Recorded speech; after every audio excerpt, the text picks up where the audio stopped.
Hey, how's it going, YouTube? How y'all doing today? I got a market date set up for these animals. They'll all be going to market on August 7th, and I found a person to haul them for me. To haul them, it's gonna cost me about 300 and I think it's like $10 or something like that. 310 bucks to haul them 100 miles. It's gonna cost me like 350 or something like that. I figure it is better for me to just haul these animals all the way at once than to have to make 5, 6, 7 trips to get these animals over to market. Just the money that I save on gas will be enough to pay for hauling. So I'll get all these animals hauled away at once. Oh man, yep. As of right now, well, I need to find more animals here pretty soon. Once I take these animals to market, I'm gonna need to find some animals so that I can write them off of my taxes. And well, I'll have to see. I'm going to be taking these little heifers. I don't know where they're at. Oh, but there's one right there. I'm gonna be taking these little heifers. I got another one right there. But I'm gonna be taking these heifers to market with me. I'm gonna see what they bring per pound, and if their price on them per pound is pretty good, I know where to get them. So I figured I would take these heifers to market, see how they do. Well, it ain't, you know, I'd like to put about another 150 pounds on each one of these little heifers, about 200 pounds on each one of these little heifers.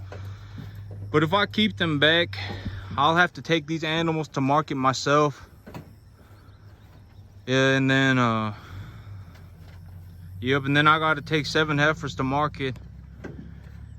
And if they weigh 600 pounds, if they are 6 weight, I won't be able to carry them safely on my trailer.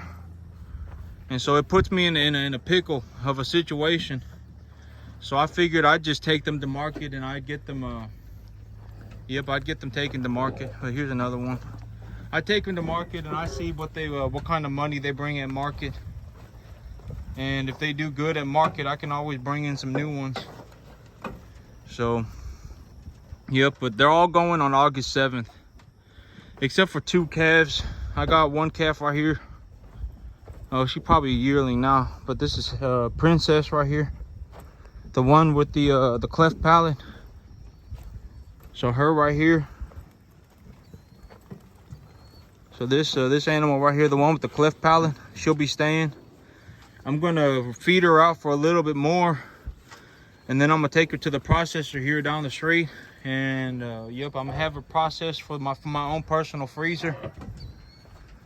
This will be well, I figured, well, here are some more of the heifers that I brought in a little while ago, maybe a month or so ago. But this heifer, she's gonna be going into my own freezer. I figure, you know, it would be a good chance for me to see what the beef that I produce on my farm looks like and everything, and it just is what it is, right? Yep. I mean, you know, when a wolf kills an elk, it ain't taking the life of the elk, right? The wolf isn't taking the life of the elk. It just is what it is. And so I understand that, you know, that this animal does have to be be put down and everything, and it just is what it is, okay? Yeah, I mean, the world goes round and round, okay? I know that some people get really upset when they see animals die and stuff, and I understand, but you know, I mean, when a lion kills a gazelle, it doesn't kill that gazelle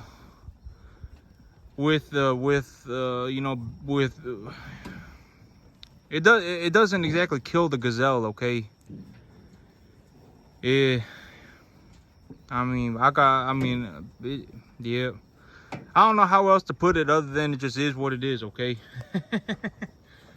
These animals, they're all headed for a processor. They're all steers. I mean, I would think that 99.999% of the animals that I raise on this farm are going to be headed towards a processor. And they're going to get chopped up and put into a freezer, or put into a fridge, or put into a grocery store for people to eat. People need to eat.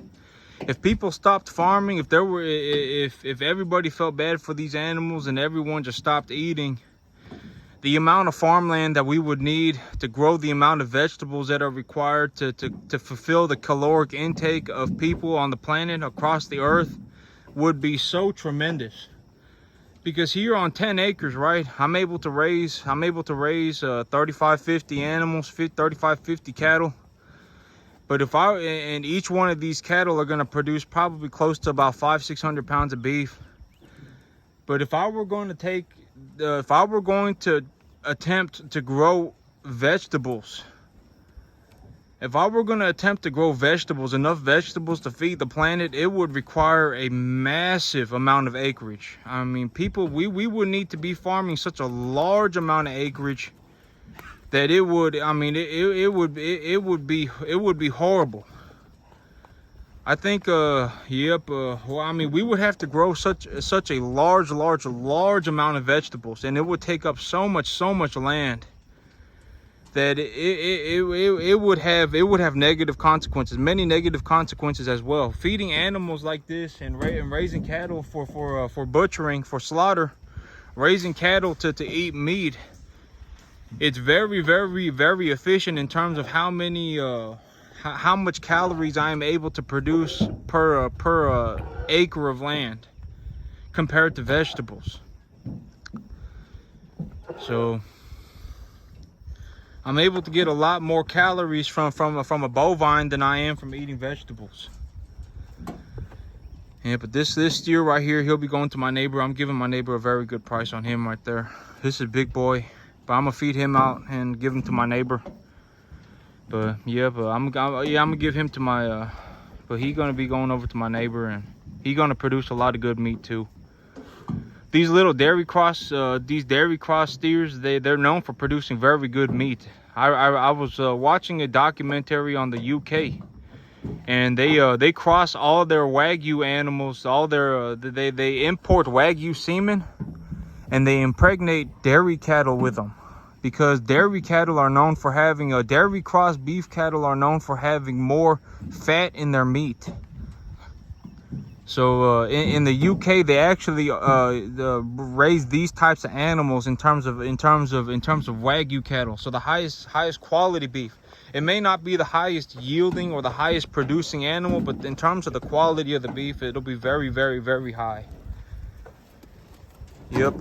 When I take a look at these animals, I mean, I would think that this animal right here probably about 650 pounds. I would say about there, and he's also about a year old. So, but when I look at the size of him, he's probably about 650 pounds. And when I look at some of these bigger animals, bison back there, he probably closer to 800. And then the rest of these animals are somewhere between 800, somewhere about 800 pounds is what I would think.